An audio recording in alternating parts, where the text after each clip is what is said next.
Okay, here we go. Okay, you ready to start? Yes, let's do this thing. Hello, everyone. Welcome back to blah blah blah. No, again, let's do this. Okay. Another one. Hello, everyone. Welcome back to the production meeting. I hated that. I hated that. This is not my evening.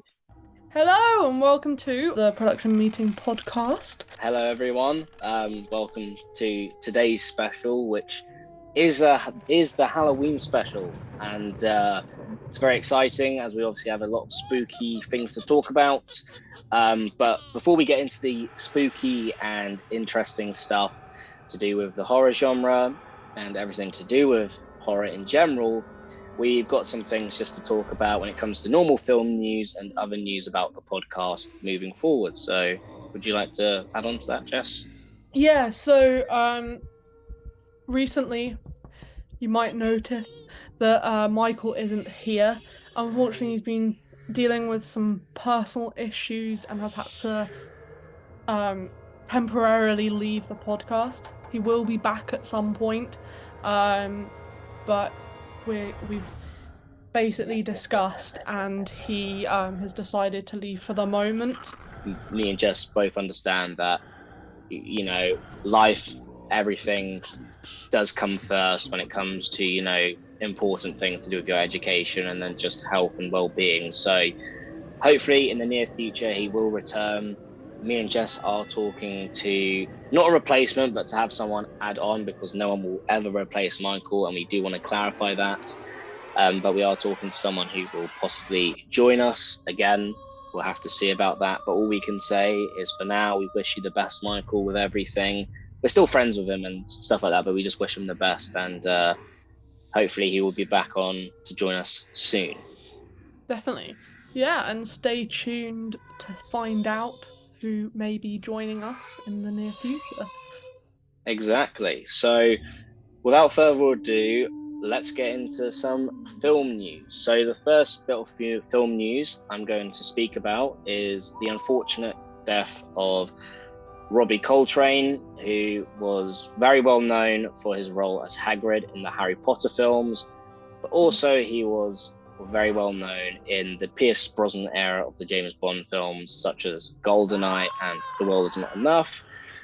He died on the 14th of October, 2022, and it is very sad. This year we did have the HBO Max special about the Harry Potter reunion. It was very sad. There was a specific clip when he says, "I won't be here, sadly, in 50 years' time, but Hagrid will be." That wasn't the specific quote. There was something along those lines, and I remember when his death was announced, that clip, unfortunately, hits even more harder than it did then. So it is very sad, but he had a great career and he will always be well known. So all we can say is rest in peace, Robbie, and thank you for everything when it comes to your role as Hagrid and all the other films and TV shows you starred in. Thank you, and you will be missed for sure. He will be. He will be indeed. The next news, this is this was actually just announced yesterday. So on the 24th of October, it was officially confirmed. Well, Henry Cavill confirmed he will be reprising his role as Superman, and he is back, which is really good news. So on the last episode, we spoke about the rumors and everything about him returning. And even though me, Jess, and some of our friends from our group are planning on seeing Black Adam this Saturday, the 29th, unfortunately, it's officially been, well, not spoiled, but it has been confirmed. And this is very exciting stuff, just because we've all been so in the dark when it comes to Henry and where he stands with Warner Brothers. And one thing I'm really grateful with when it comes to Dwayne The Rock Johnson, who is the main character and the star in the film Black Adam, is that he listens to the fans, which I really appreciate. And even though, expanding upon last week's episode quickly about how the new Warner Brother head of leadership has been a bit all over the place with, everything, at least people they're starting to listen to the fans, and it's lovely because, as I said,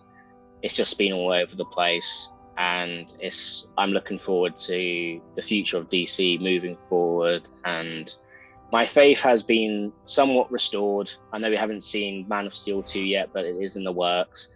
And then we already have the Flash 2 script as well, which has been written, which was a great surprise. Will Ezra come back? We do not know. And we also have some other news regarding the Batman universe, which I want to talk about a little bit later because it links to the horror a little bit, specifically when it comes to some of the characters. But I also want to quickly mention, as we're seeing Black Adam on Saturday, the current score on the tomato meter is at a rotten 39%, but the audience score is 90. So that is vastly different. And I'm very intrigued because I'm not expecting this film to be the best superhero film ever made, but I think it will be a fun time. And it's just nice to see a DC film again on the big screen. But Jess, what does this, do to your thoughts and opinions? Because you haven't seen much of the DC universe, and about this very mixed score from both audience and critics. Are you excited or are you concerned? I'm very intrigued actually. Like there's not often that happens. Like I've not personally seen it very often that a film gets the score where the critic is so low compared to the audience vote. And it's quite surprising, really. But it makes me really intrigued to know who's right, who's more right, or who's right in general. Um, but no, it's very exciting. I do have to say this will be um the first time I've been to the cinema in a while, so that'll be quite exciting as well. So I'm very, very excited to see it, see what it's like. I don't really know what to expect, to be honest, because I don't watch trailers, of course. But yeah, I'm very, very excited. Yeah, that's great to hear because it's you know it's very mixed, and as I said, a lot of people have found this film to be enjoyable, and granted, a lot of people have said it's been a bit chaotic and everything, but at the end of the day, I'm not expecting this to be the Batman or Joker. It's just going to be a fun film when it comes to the action. Apparently it's non-stop action, and apparently it's quite brutal as well, so that's also very exciting when it comes to that part. But yeah, as I said, we are going to watch Black Adam on Saturday the 29th, and we'll give you our thoughts and opinions on the recently watched on the next episode, which will be our Comic-Con thoughts. And yeah, so exciting stuff to come with Black Adam. And then that leads us on to the next point when we have Jess talking about what she's recently watched. I haven't watched anything recently, so Jess, by all means, take the stage. What have you watched recently? Well, I've watched a couple of things recently because I've had a little bit of time, or given myself a little bit of time to kind of take a step away from my life and go into the fantasy of a film, or a series. Or I've actually watched a series as well. So yeah, most recently I watched Werewolf by Night, which was an interesting one. Personally, and don't come for me on this one, but I uh, I didn't really rate it, to be honest. It wasn't my favorite film. I personally am not a massive fan of like black and white films. It's something that doesn't really spark my interest. It doesn't engage me because I'm quite a visual person. So yeah, it's I guess that's one of the elements that I didn't like about it. But I like that they included red as a color within the black and white to kind of symbolize danger and evil and all those kinds of things that are associated with the color red. That was very, very interesting as a cinematic choice. Um, but yeah, the story I just felt wasn't very exciting. There was nothing different to any other film with werewolves involved. It the only thing it really kind of reminded me of, massively, really, was I know this is so random, but there was a film that was released probably before I was born, but it was a film with all of Michael Jackson's music videos in it, and one of them was Thriller, and it was the film. It was in the film. It was like the behind the scenes and stuff, and that was the first time I ever had a realistic nightmare. But I was so young that as soon as I saw the werewolf that he turned into, I was so scared. I had nightmares repeatedly for like a week. It was ridiculous. So yeah, that's like one of the major things that Werewolf by Night reminded me of, and that terrified me quite a bit. But I didn't find it overall that scary as a film, and I didn't particularly like the choices they made in writing the story, and it was very bland. But yeah, the other thing I've watched recently is Devil in Ohio, which was an interesting one. I love cult related horror, as well as gory horror, but I also like cult horror, and it was an interesting one because the story just kept going in directions you weren't expecting, and it introduced characters and developed the characters really, really well. I really enjoyed it.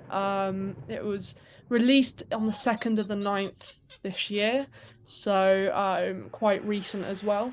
It was very twisted and creepy.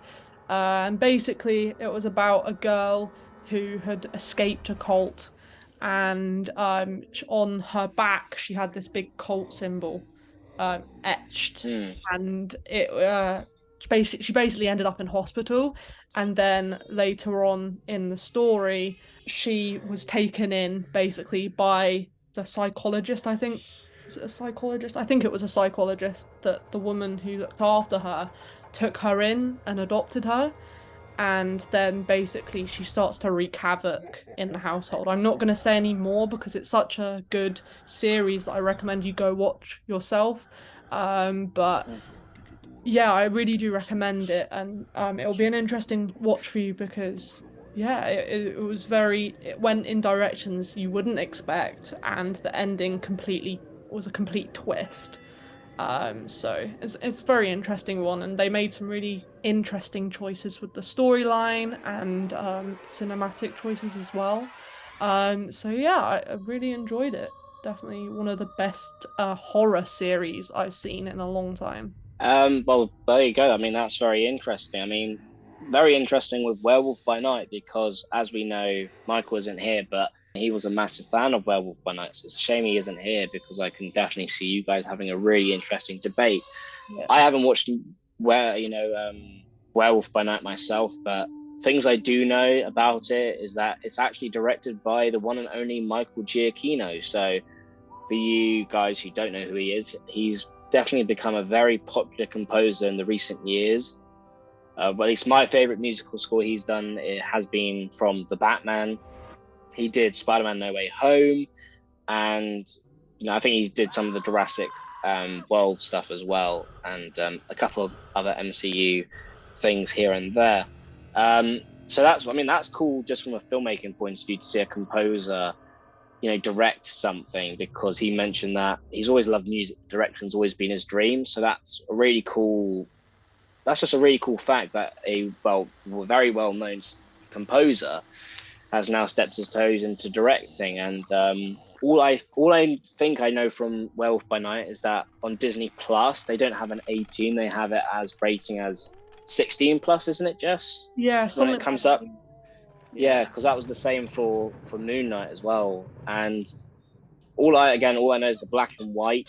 They take a lot of inspiration from the original classic Universal monster films, which will be a topic to talk about later. So yeah, I think how long was it, Jess? I heard it was quite a weird length. It wasn't like a TV series episode and it wasn't a feature film length. Apparently, it was just quite a short film, from what I heard. Yeah, it was. I was quite surprised. When I watched it, it felt really, really long. Mm, But it felt long because there was a lot of build up to what I think was almost nothing, like build up towards nothing really. Like there was a mm, bit of action at the end, and that was about it. It's yeah, like I don't know, it didn't build up to much of a climax, and it was kind of predictable. But yeah, that made it feel really, really long. Just all the talking and stuff. They could, if it was longer, then it could have been a lot better, and the other characters could have played bigger parts, which I think was a wasted opportunity, really. But but yeah, no, I think it was. I think yeah, it felt long, but it was very, very short for a film. I was quite surprised. I was like, "Is that it?" kind of oh thing. yeah, no, I understand. I mean, Yeah.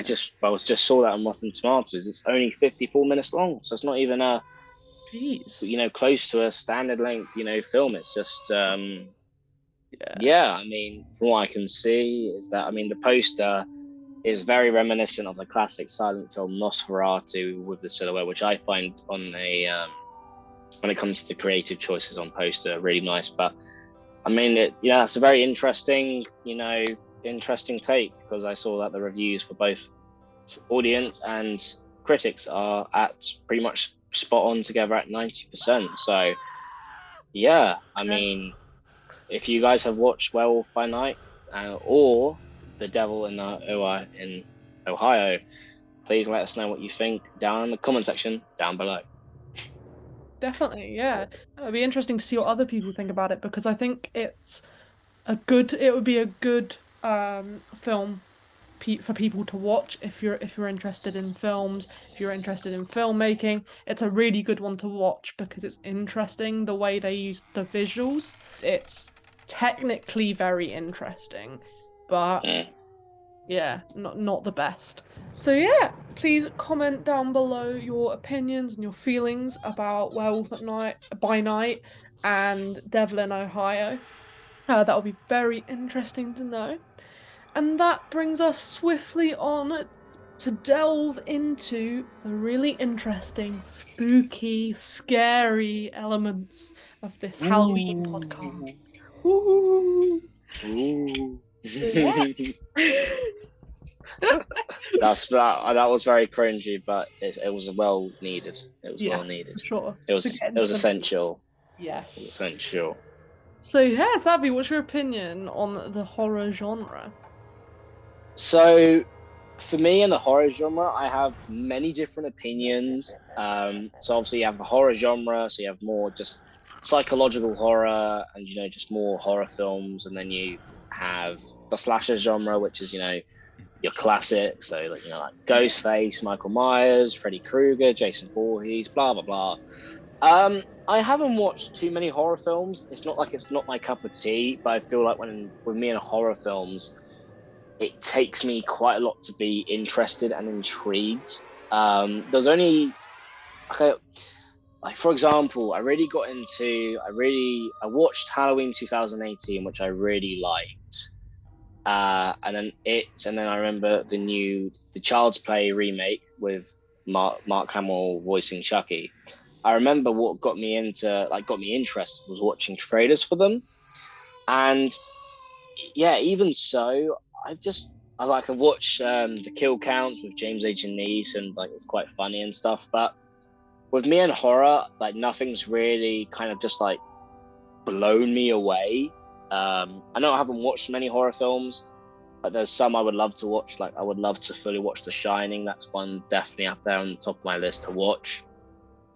But I feel like with the horror genre, it's probably the hardest genre to perfect when it comes to storytelling Hmm. because it's so tough to not be repetitive and it's so tough not to be generic and it's so tough to do something different when it comes to both horror and slasher.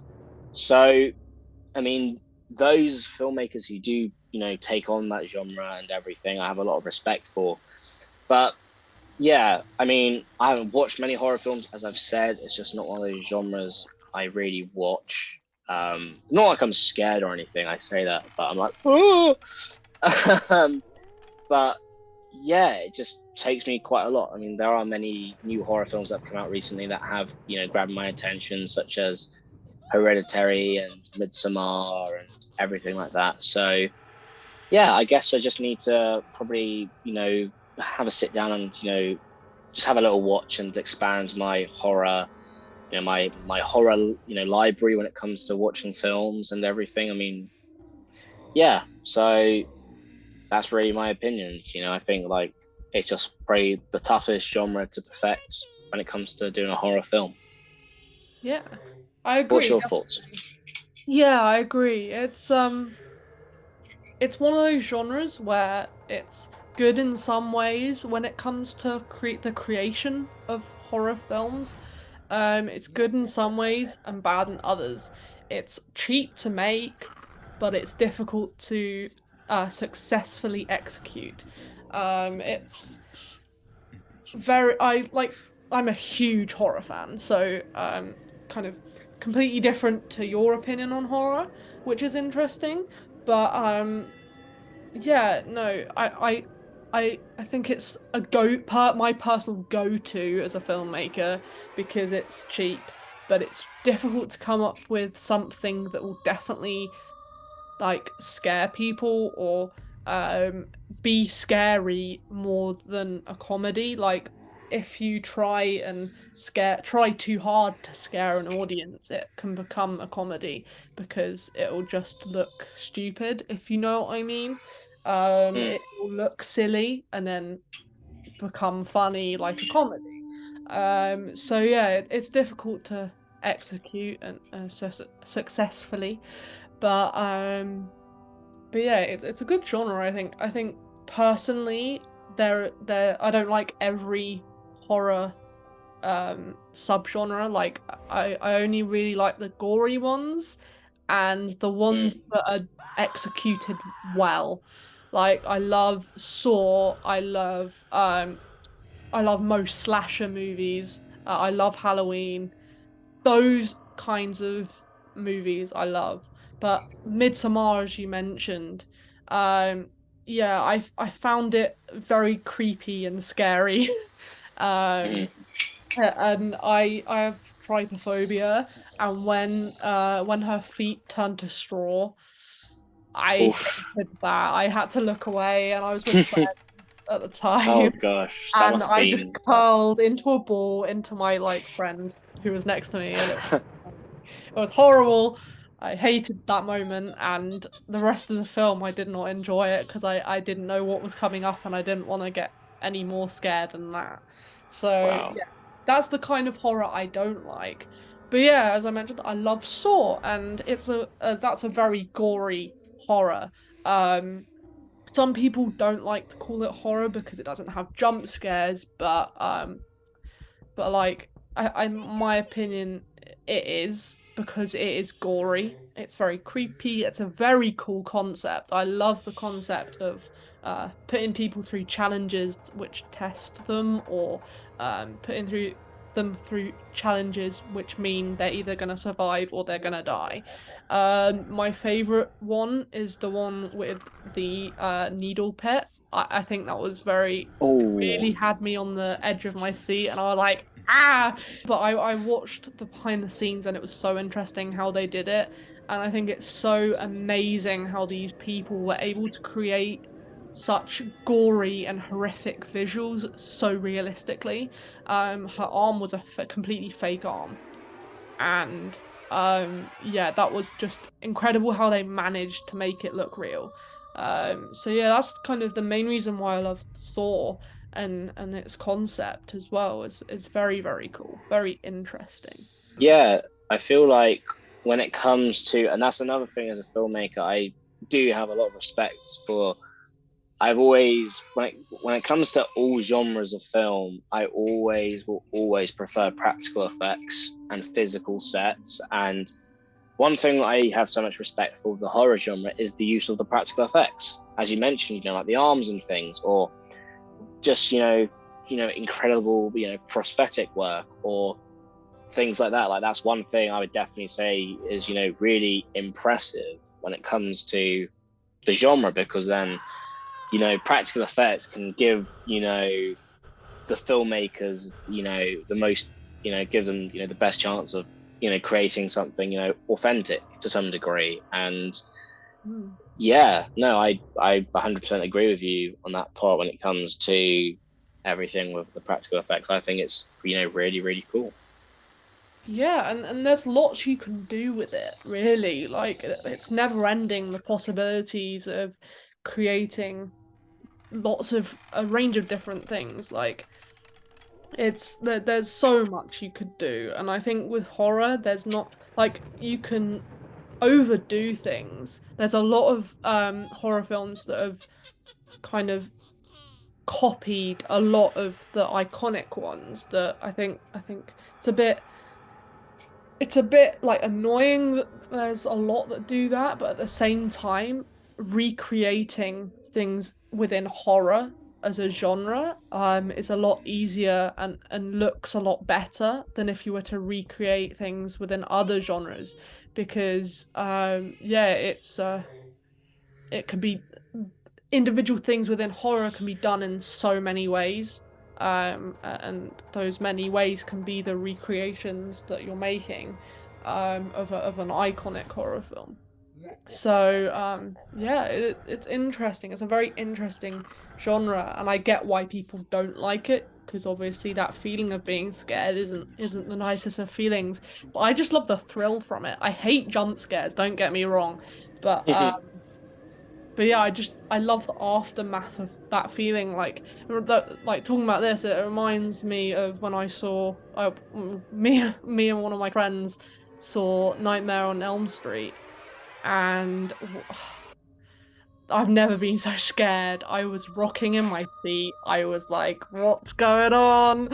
And oh, I was terrified. So yeah, things like that, they're good movies, amazing, amazing horror right there, but too scary for me personally. Like I was terrified. I'm pretty sure I did have nightmares after that as well, which is crazy. So I yeah, mean, that's very fitting when it comes to the title of that film as well. yeah, for sure, yeah. It definitely caused a lot of nightmares. Oh God. What a movie though. What a movie. Yeah, very very good, very clever. And it's clever how a singular film can manipulate your feelings so much. Like it can like drive you into this mentality of, oh God, I feel like I'm in trouble right now, kind of thing. You feel like you're there. And I guess that's why I was rocking in my seat. I wasn't physically thinking I need to rock in my seat. It just happened. So it must have been an instinct. And it's just crazy to me how a film can do that. It's mad. Yeah, no, I agree with you. I mean, I can't remember if there's any films that specifically scared me while I say that, but well, as you talked about the Nightmare on Elm Street and those classical horror films anyway. So for example, I haven't watched a lot of the classic slasher films, but my favorite and the most iconic, you know, horror icon for me is Michael Myers. I just love the simplicity of the story. So I say the story when there's I say the simplicity of the story when there's been so many different timelines for that whole franchise that I'm not going to get into because I haven't watched every single one of them. But I love the original Halloween film for just how it just feels. For me, it feels like a 30-minute short film. I remember watching it and it just felt so simple, but the pacing was really good. And I remember, I think Jamie Lee Curtis has had an interview recently, and she said they shot it just over a couple of weeks, which is just mental to think about. Oh, And one thing that I really love about the Halloween franchise compared to other slasher genres as well is the soundtrack. Very much like Jaws, it's just very simple, but yet so impactful. And that's what I love about the Halloween films. And even like, for example, Halloween Kills, I really, it wasn't a great film, but when when you have Michael Myers, about to kill a bunch of people, and then the music kicks in. But like with the recent films, they've used like a lot more, like a lot more sound mixing to make it more like, oomphy. And that's the only reason why I did, that's the only thing I liked about Halloween Kills. And that's also another thing with the horror genre is just how much the musical score has a massive impact on the film, the atmosphere, and everything else. And I remember watching the Halloween 2018 trailer, and I remember I was just so intrigued and, really, I would love to see it and everything. I was too young at the time, but that's why I kind of just prefer Halloween over the other horror franchises, even though, I mean, like the franchises, because I just love the simplicity of Michael Myers, and the music really captivated me. And I would say it's probably like one of the first times I was actually really interested and actually really wanted to see a horror film in cinema properly. So, yeah. Yeah. So yeah, I agree, definitely. Like music clearly plays a huge part in most genres. Well, all genres. It can play a huge part anywhere. Music's so powerful. And it's so clever how the music for Halloween was written and how it was placed in the films. And yeah, it's just so iconic and so memorable. So yeah, that's kind of my opinion on that. I just love the simplicity of Michael Myers, and I feel like as someone who can get scared from things, I get scared from the more simplistic things and the more realistic things, and that leads me on to Scream, which was directed by Wes Craven as well. Who it's quite cool that he did A Nightmare on Elm Street, which is very iconic, and then he did the Scream franchise, which was a big hit as well. So fair play to the guy. Um, and I can tell you, Ghostface gave me nightmares for 4 years. Jeez. Uh, I say that because I must have been around seven or eight around the time, and my dad gets the monthly Empire magazine subscription, and Scream 4 was coming out at the time. And I remember on the front cover, there's a little image of Ghostface, and his face was covered in blood, and he was holding the knife. And that image just straight away just got so much fear in me, because that mask, you can go to your local co-op or like Tesco's, and they will actually have that mask there, and it's just like, oh my gosh. And I know a lot of people, found it like quite silly and stuff. But then one day I just said to myself, because I was an idiot, I'm gonna watch some clips and trailers, and I'm gonna conquer this thing. No, it made it 100 times worse. It literally made everything worse. It was the voice. I remember in Scream 3, I'm sorry, 3, he calls someone and he says, I'm gonna gut you like a fish. And it's just like, oh dang, that's just terrifying. And it's the thing in my mind that just is so easy to do, and that's what terrifies me. All you need is someone to have that costume, a knife, a voice box, a phone, and watched a couple of horror films. That's why it scared me for so long.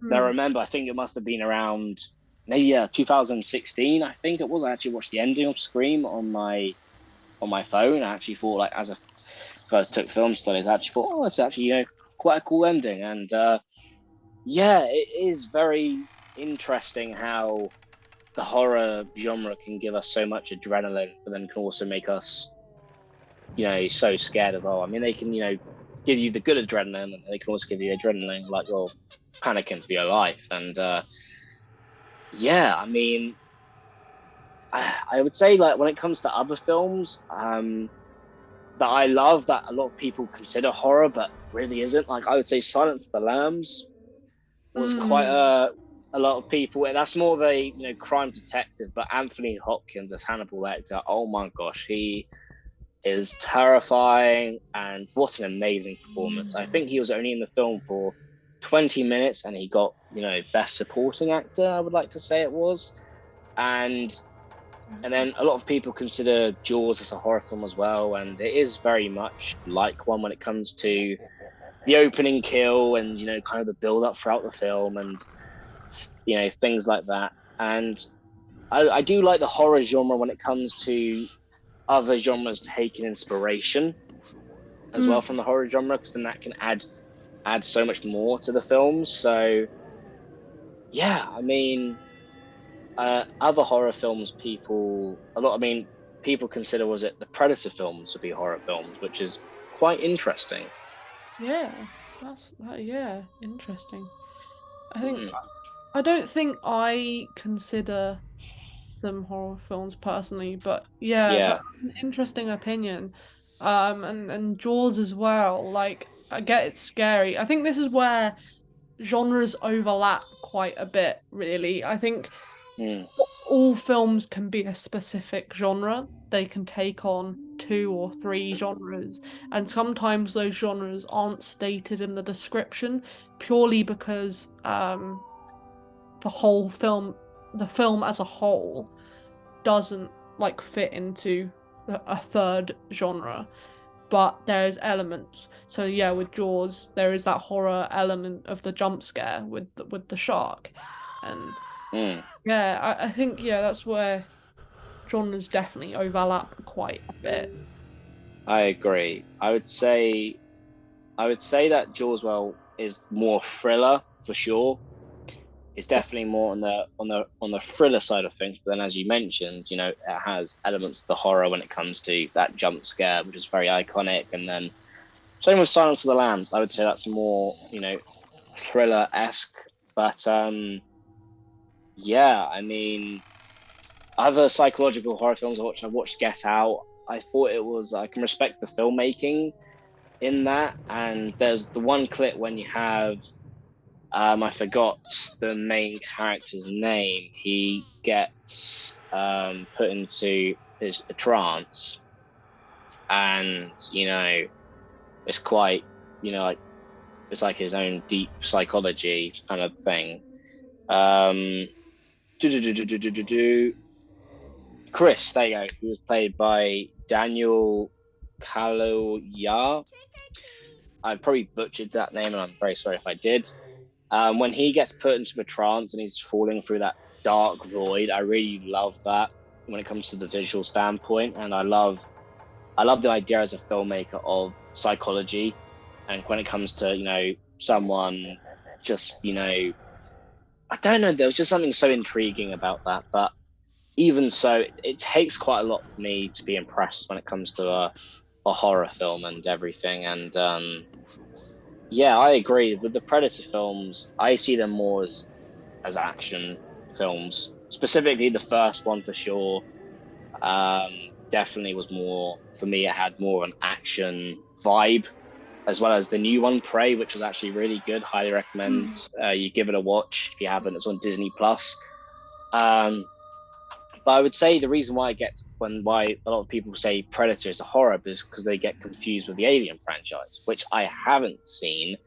But the first one is heavily regarded to be a straight up horror film, and then the second one, turns into more of an action film, kind of like the Terminator franchise as well, which is quite Yeah. funny because the first Terminator, which I personally prefer, I know a lot of people prefer Terminator 2, Judgment Day, is because I love the first one more because the first one actually has a lot of horror elements in it when it comes to um, Arnold and the exoskeleton being stop motion. Like that terrified me. When you see this full skeleton and it's just moving in this jagged, unrelenting force, it's just I love stop motion. A lot of people say it's cringy and crap, but I think it gave so much and made it terrifying. And yeah, but what's your opinion? Have you seen the Alien films, Jess, and things like that? Yeah, I mean, the only reason I've seen the Alien films is because of my dad. He just kept going on at me about I have to see them, seeing as I'm a film student. And Yeah, I watched them and got terrified. Very, very realistic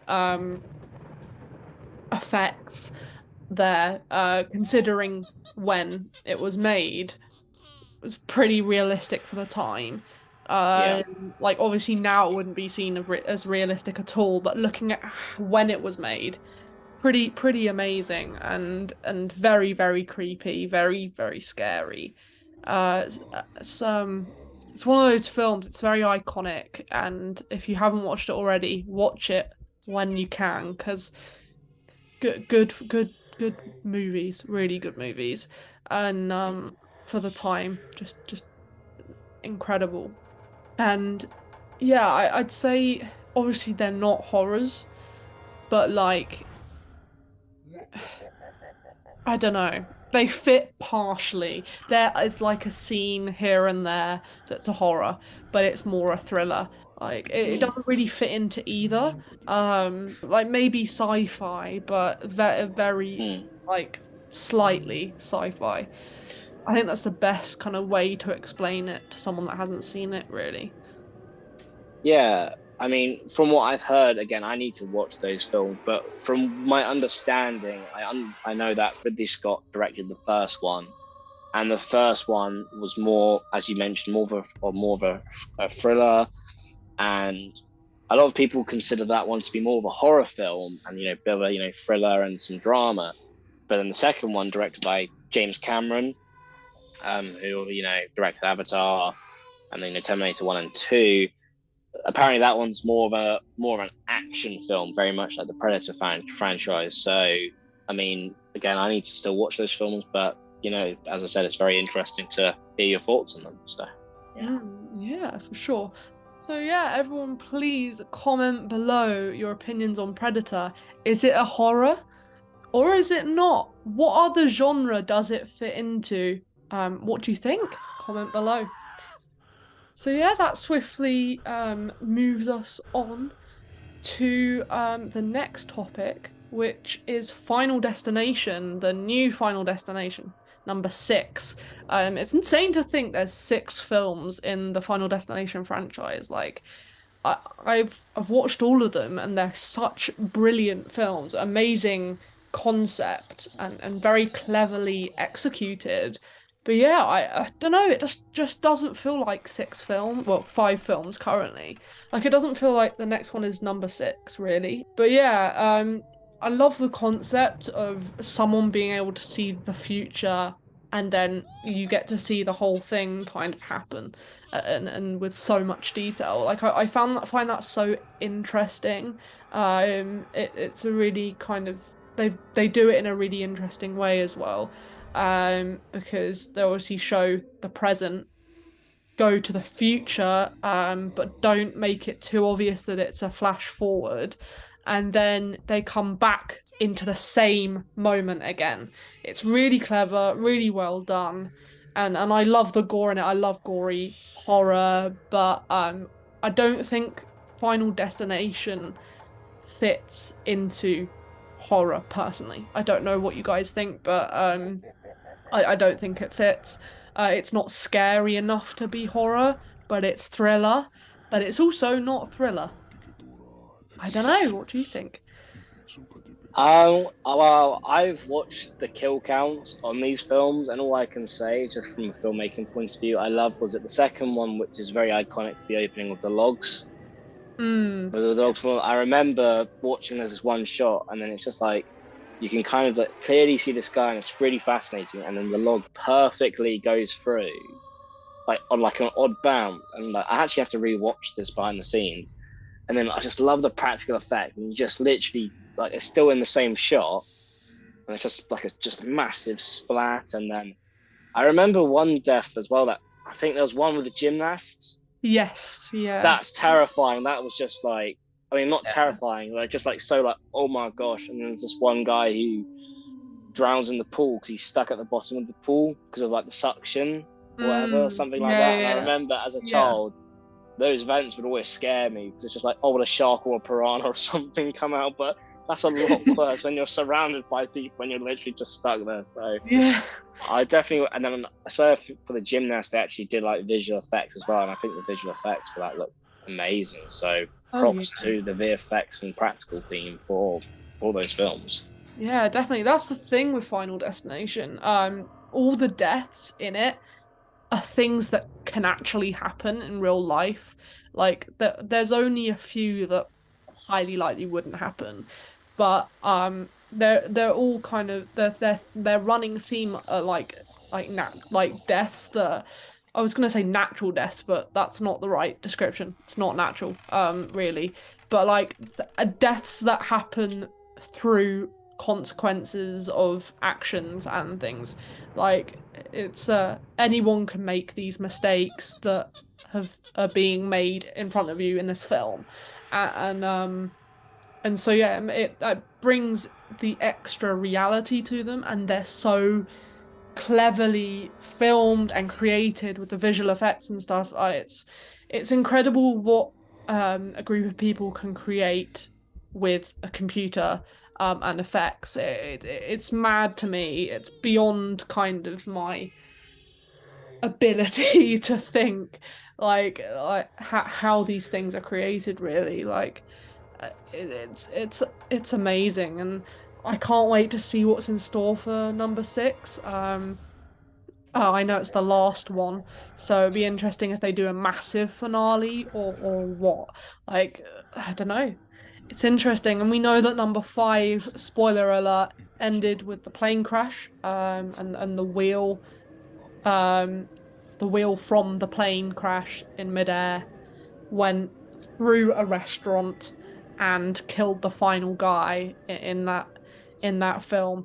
And so I thought that was very, very clever. I just wonder where they're gonna like what's gonna happen in number six, because surely they're starting to run out of ideas because they have done a lot in the films that have been produced in the franchise, like a lot. And it's just all so clever, and I get so mesmerized by it all. So I can't wait for that to come out when it comes out. We don't have a release date yet, but that is to be confirmed. Very exciting.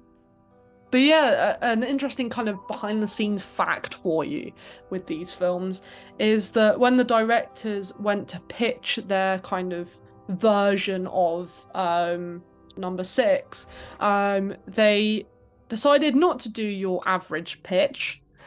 They decided to basically do their own Final Destination-esque scene on the Zoom call. And it was the directors Zach Lipovsky, I think is how you say it, and Adam B. Stein.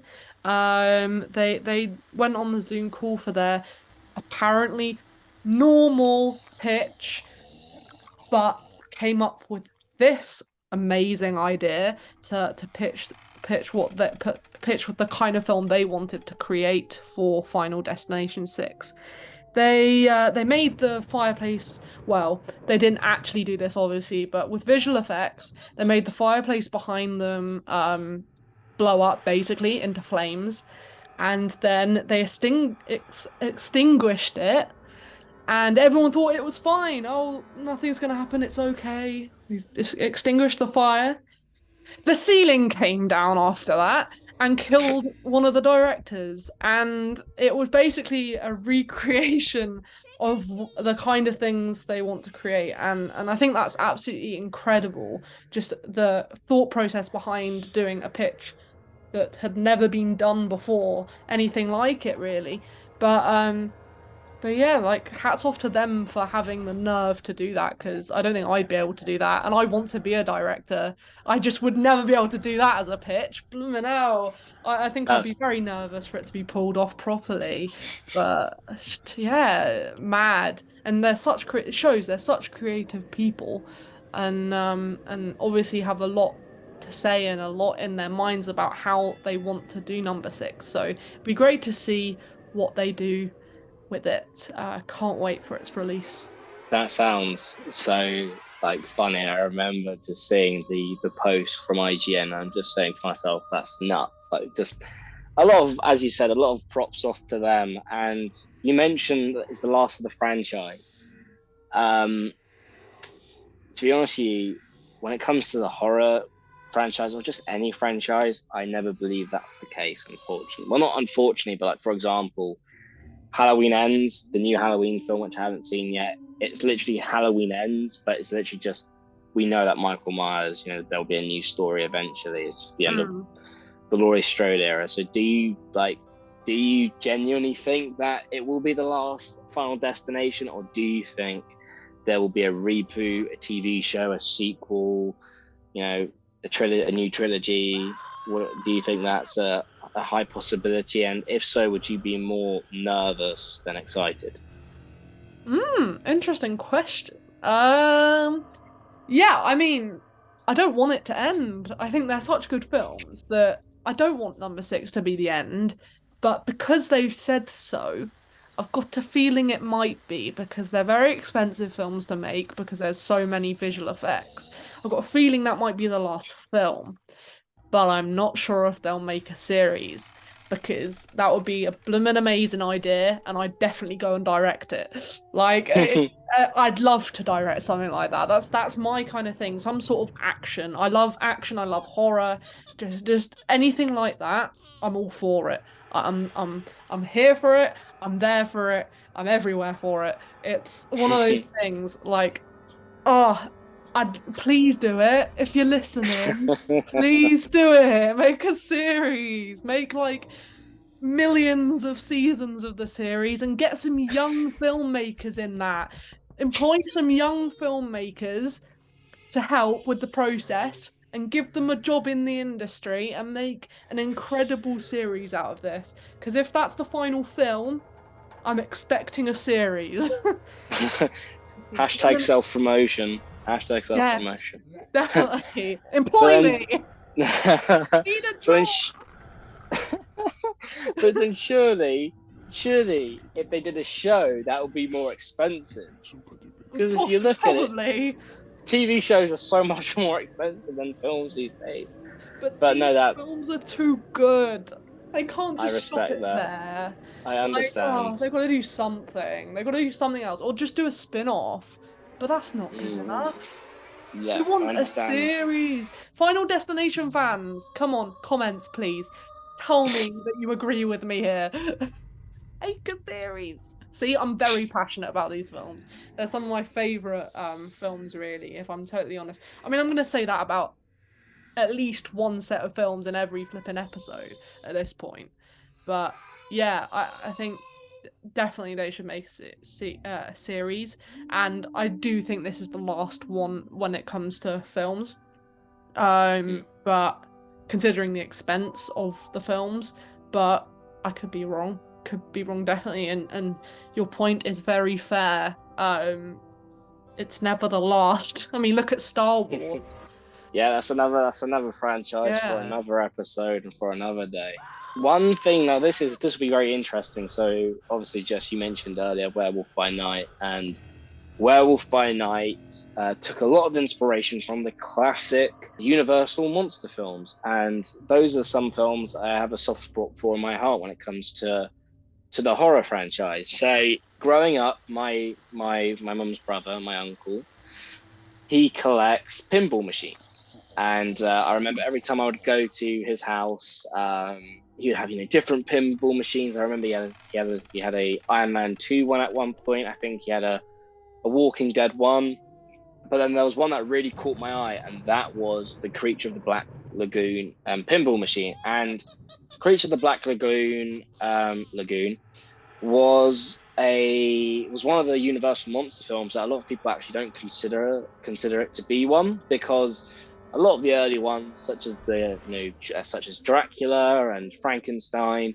those were released in the 1930s, when Creature from the Black Lagoon was released in, I think it was in the 1950s, and it really interested me, and I got so intrigued, and that's because of the artwork, the poster artwork, and that's one thing I do miss with old films in general. I miss hand drawn posters that are so creative, so vibrant, and it really captivated me because I'm someone who just loves color.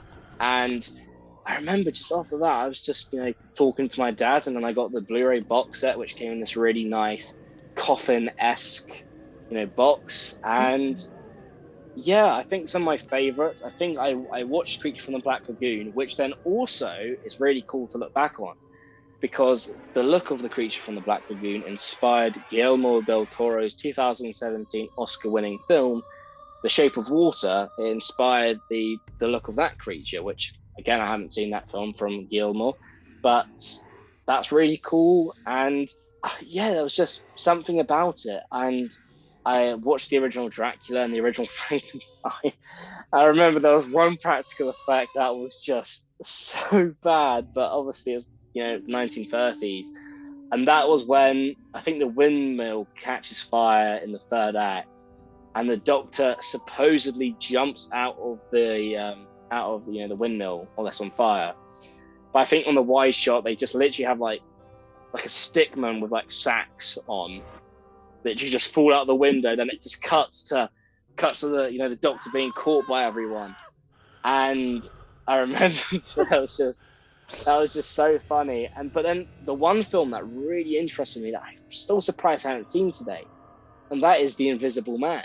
So The Invisible Man, when it comes to the visual effects and some of the elements of that, it was just I watched the kill count. It really blew my mind because I remember watching the trailer and they actually have him like it doesn't look bad. He's like invisible underneath all this all these clothes, and then they actually have I think like a model train when I remember watching the trailer, it actually looked like a real train crashing.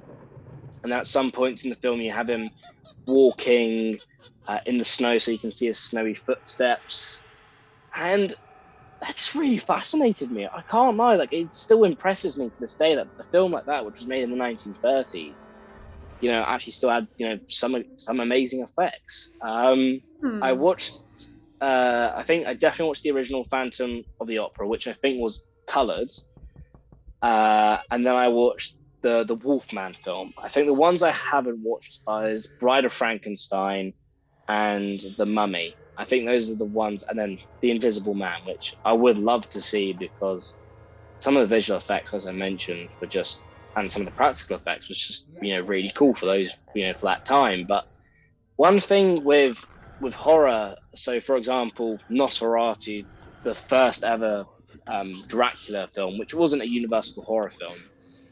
I remember watching that because I took film studies in A levels, and there were a couple of shots in that when they just have Count.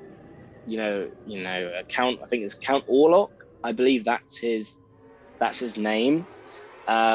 Just appear from the shadows, or you see a wide shot in a building and you can just see his silhouette. And that's what I just love about some of these classic films. I mean, obviously, you have the iconic shot with Nosferatu going up the stairs and you see his shadow.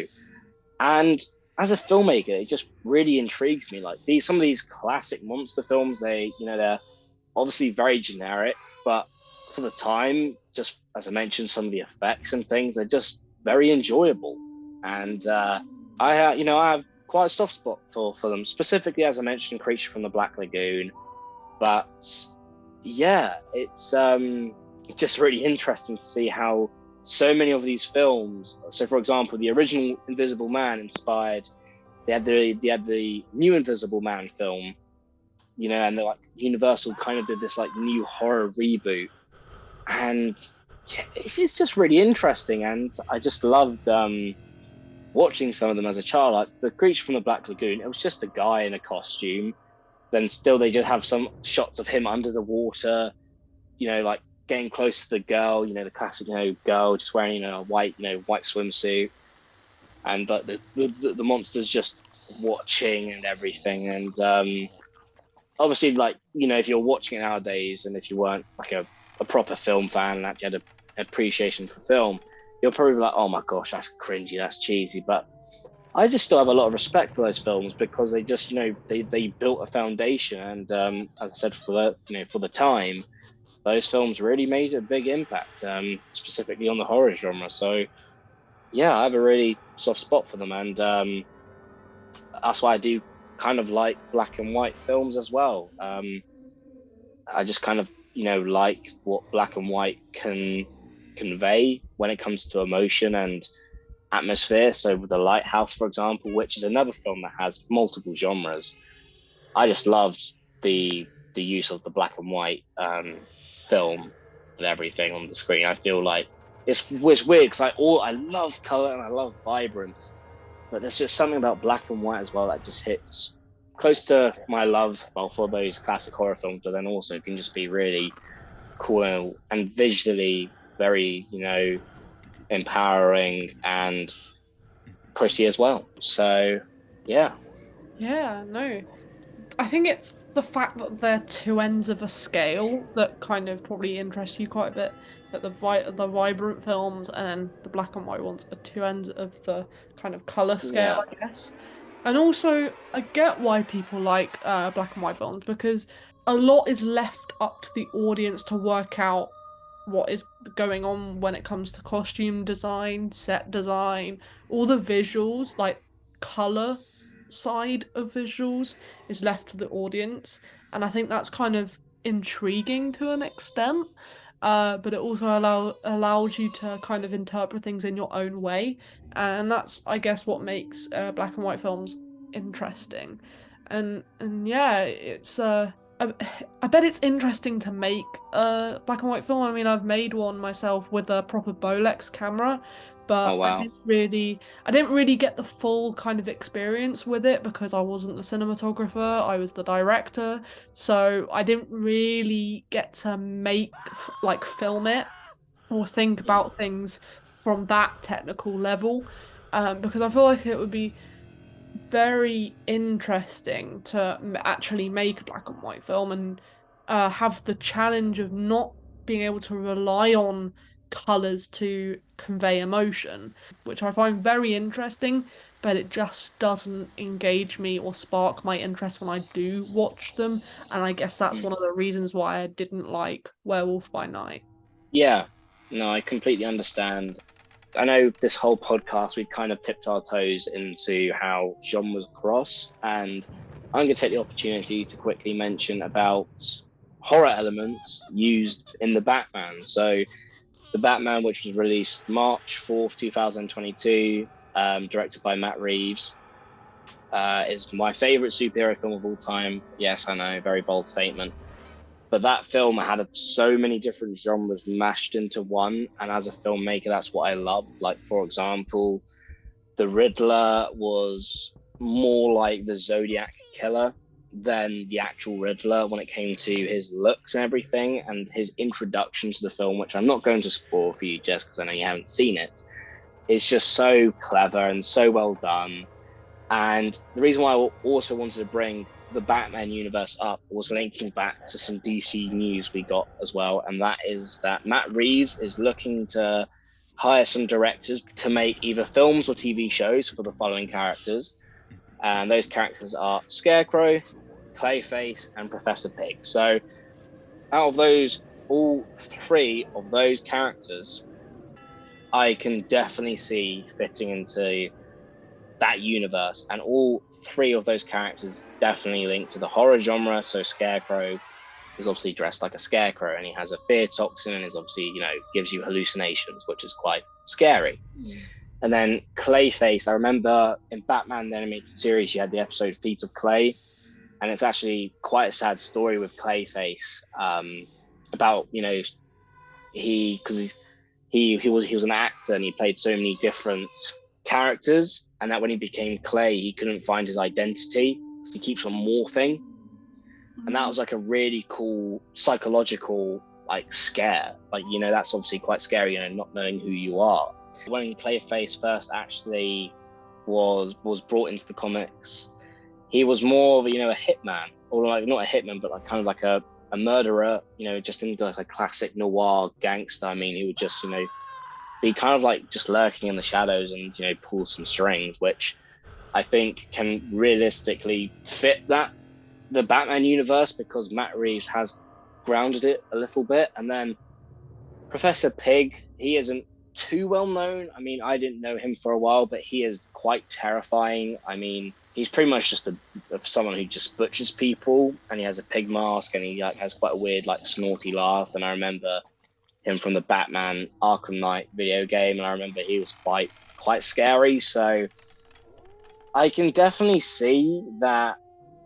I mean, I'm very interested. We already have the Penguin show coming up, but I'm really interested to see what can happen because I'm just happy they're expanding this universe and as I said, they're taking more mature tones and taking characters that are more for the mature audience and bringing them in to this universe that he's created, which is incredible. And I'm really excited because, as I said, all three of those characters are quite dark, and I definitely think I can see them going into that serial killer, horror-esque kind of tone and vibe. And I'll be very interested to see if any of them will be made into a film or any of them will be made into a TV show. So that's one reason I love the Batman universe so much, was because of the use of the many genres with noir, crime, and then some use of action, and then the horror, of course. So that is really intriguing to me, and I'm really excited to see what the Batman universe holds for the future. That's very interesting. Yeah, definitely. Like, just hearing about that makes me think, don't make a TV show for these characters. Make them their own film franchises. They sound like they could have an ongoing set of films and have their own storylines and just kind of, I don't know, it just sounds really cool, and it'll be another set of Halloween and horror films and things that just kind of, the world needs it, you know? We need a bit of change. Exactly. DC, Yeah. do it. To finish off this week's episode, I have had this theory for a very long time, and this theory is, well, quite funny. I personally believe the Scooby-Doo franchise is literally the slasher genre for children. I want to make this point. So every single episode, pretty much, you open up on a location, and then you see the monster, and the monster either, steal something or kidnap someone, and then you get introduced to the group of teenagers. So obviously you have Fred, who's that football archetype, and then you have Daphne, who's pretty much the blonde, the dumb blonde, and then Velma will probably be like the final girl, smart, intelligent, virgin. Then you have Shaggy and Scooby, who you can't really put into their own archetype. I think they're just more, they could be like the stoners of the group, I guess, if you will. They could be like, because they eat food all the time, and I think like in a slasher film, like you can have someone who just drinks and does drugs all the time. So They're almost the comedy relief, kind of, from it, say a slasher movie. The comedy side, and they're kind of, yeah, I agree, definitely. Exactly. And then throughout the episode, you'll get introduced to a character who will then get taken out by the supposed criminal, and then they look for clues, and then they split up, and then like one by one, some of them may get captured, or in this case, what I mean by captured is that in a slasher film they will actually get killed. And then they set up a trap, and they have the big, reveal, and then we know who it is, and then they get, they get arrested. When realistically, in the slasher genre, they are either resurrected or they're just straight up killed, or they just somehow survive. So that, I mean, to be honest with you, when I was younger, I actually found some elements of like the classic Scooby-Doo "Where Are You" show where it actually like really scared me. So, for example, I remember the clown. He was really terrifying. And then Space Coot, because he had like this, weird laugh. And I remember, if this was in live action, this could actually be quite scary, to be completely, honest with you, with some of how empty some of the big houses are, and just the general atmosphere with some of the music they use. And yeah, and then some of the, some, as I mentioned, some of the ghosts, like for example, the Green Goblins from, I'm gonna call them, was it the Green Goblins? They're very reminiscent of Ghostface.